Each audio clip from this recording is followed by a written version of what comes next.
6 بیٹے، امام حسن کے 3 بیٹے کربلا میں شہید ہوئے۔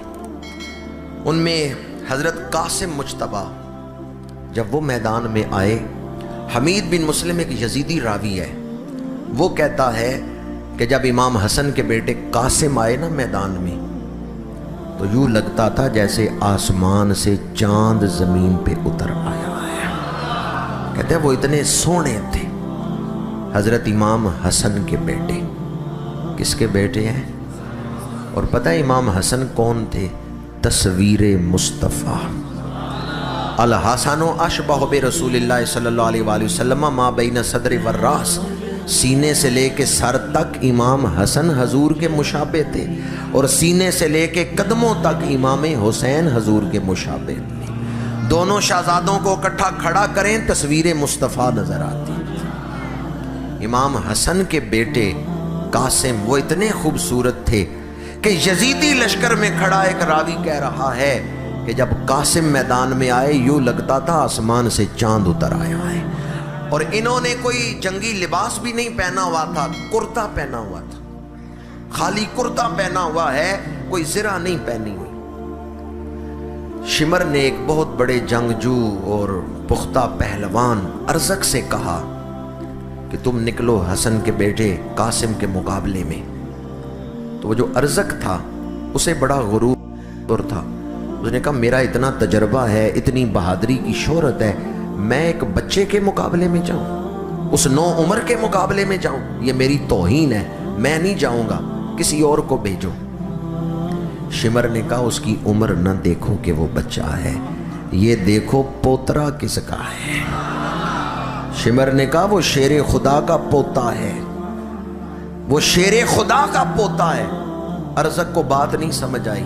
ارزق نے کہا قاسم مجتبیٰ کا سر تو میرا بیٹا کاٹ کے لا سکتا ہے۔ اس کے 4 بیٹے تھے، وہ بھی جنگ میں ہی تھے۔ اس نے اپنے بڑے بیٹے کو بلایا، کہا جاؤ قاسم کے مقابلے میں۔ حضرت قاسم کے مقابلے میں جب ارزق کا بیٹا آیا، قاسم مجتبیٰ نے ایک وار میں ہی اسے واصل جہنم کر دیا ہے۔ یکے بعد دیگرے 4 بیٹے ارزق کے وہ میدان میں آئے اور حضرت قاسم نے ان کو واصل جہنم کیا ہے۔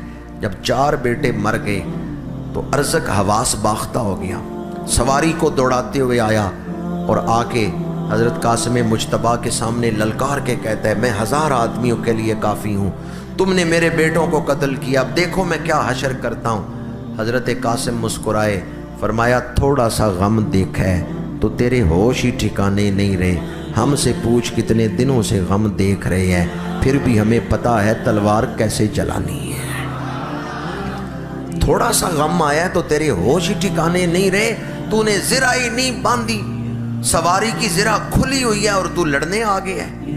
اس نے فوراً زرہ کی طرف دیکھا، حضرت قاسم آگے بڑھے، تلوار بلند کی اور تلوار بلند کرتے ہوئے فرمایا کیا کہہ رہا تھا شمر سے کہ میری عمر تھوڑی ہے، میں ابھی بچہ ہوں، ہوش کر، میں شیر خدا کا پوتا ہوں۔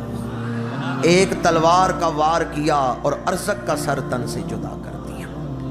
شمر نے کہا یہ بڑا غرور کرتا تھا، دیکھو اس کا حشر کیا ہوا ہے۔ علی کا گھر بھی کیا گھر ہے کہ جس گھر کا ہر ایک بچہ جسے دیکھو وہی شیر خدا معلوم ہوتا۔ پھر کوئی ایک ایک کر کے سامنے نہیں آیا آپ کے، پھر پورا جتھا آتا ہے، کوئی دائیں سے حملہ کرتا ہے، کوئی بائیں سے۔ قاسم مجتبیٰ زخمی ہوتے ہیں، زمین پہ تشریف لاتے ہیں، امام تشریف لے گئے ان کو اٹھانے کے لیے، اور شہیدوں کو اٹھاتے تھے تو یوں بازوؤں پہ اٹھا لیتے تھے، لیکن حضرت قاسم کو اٹھانے کے لیے امام نے اپنی چادر بچھا دی ہے، ان کا سر اٹھاتے ہیں، ان کے بازو اٹھاتے ہیں، جسم کٹا ہوا ہے وہ اٹھا کے رکھتے ہیں، جیسے گٹھڑی باندھی جاتی ہے ایسے اعضاء کو باندھ کے گٹھڑی اٹھائی ہے۔ قاسم مجتبیٰ اس سفاکیت کے ساتھ شہید کیے گئے۔ ان کے بعد حضرت عباس شہید ہوئے، ان کے بعد حضرت شہزادہ علی اکبر، امام کے 18 سال۔ یہ جو ایک ایک کر کے شہادتیں ہوئی، یہ آخر میں جب گھر کے 3-4 افراد رہے، پہلے جو شہادتیں ہوئی ہیں ان میں پورا لشکر ہی اس پورے قافلے سے ٹکرایا ہے۔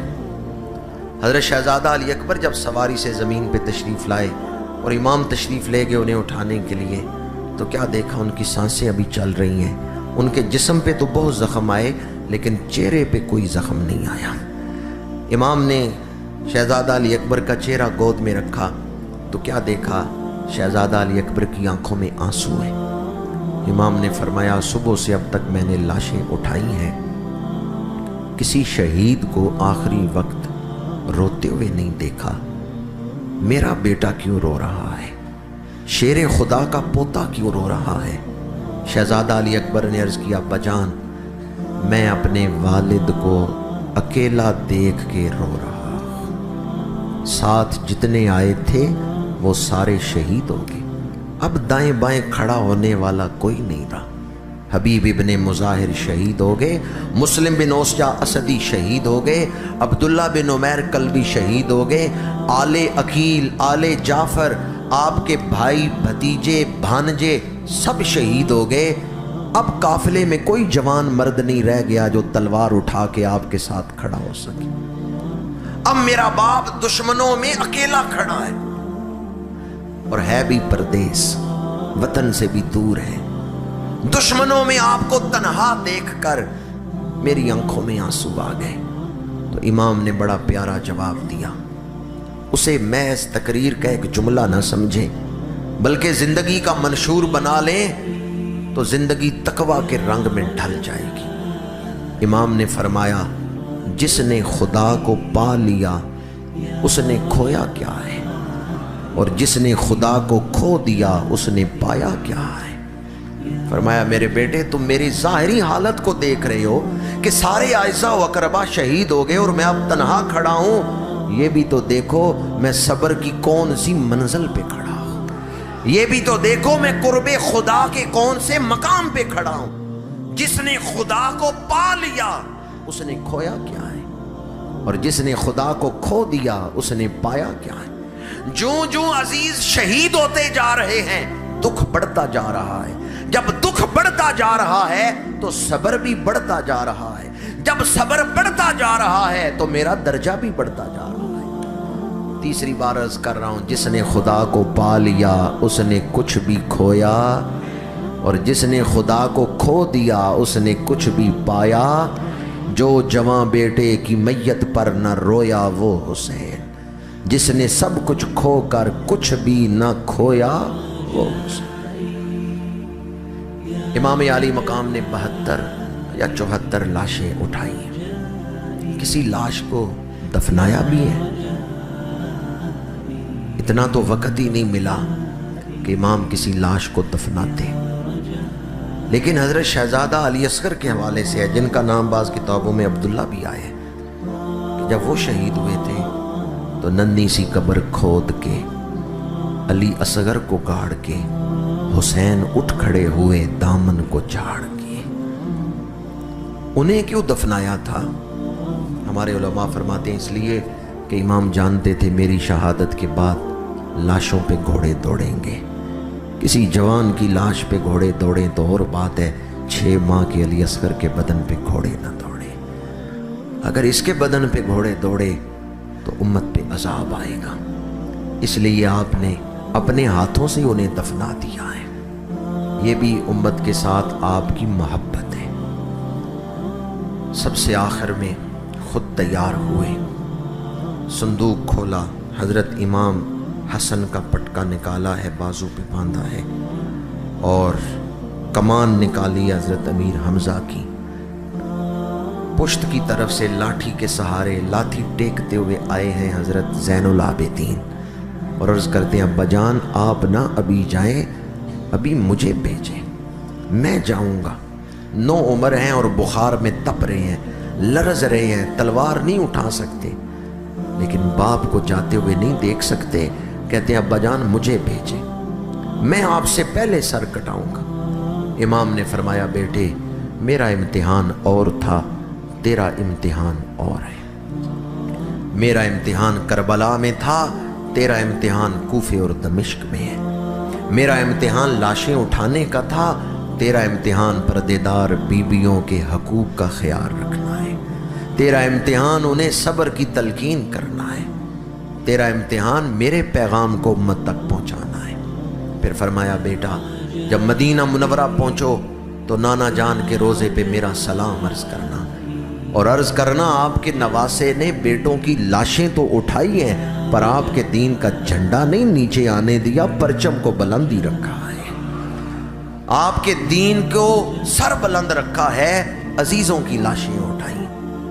پھر نانا کی امت سے کہنا جب کسی سفر سے واپس گھر پہنچے، جب کسی سفر سے واپس گھر لوٹیں تو اس مسافر کو یاد کریں جو سفر پہ تو گیا ہے واپس نہیں آیا۔ اس مسافر کو یاد کریں، جب تم کسی سفر سے واپس گھر پہنچ جاؤ تو اس مسافر کو یاد کرنا جو گھر سے تو نکلا تھا واپس نہیں آیا، سبب کیا بنا؟ دین کے دشمنوں نے کہا دین سے بے وفائی کرو تو واپس پہنچ سکتے ہو، انہوں نے فرمایا میں سر کٹا سکتا ہوں، دین سے بے وفائی نہیں کر سکتا۔ فرمایا اس مسافر کی شہادت کو ذکر کرنا جس نے دین کے لیے جان دی ہے، اور امت سے کہنا دین کی قدر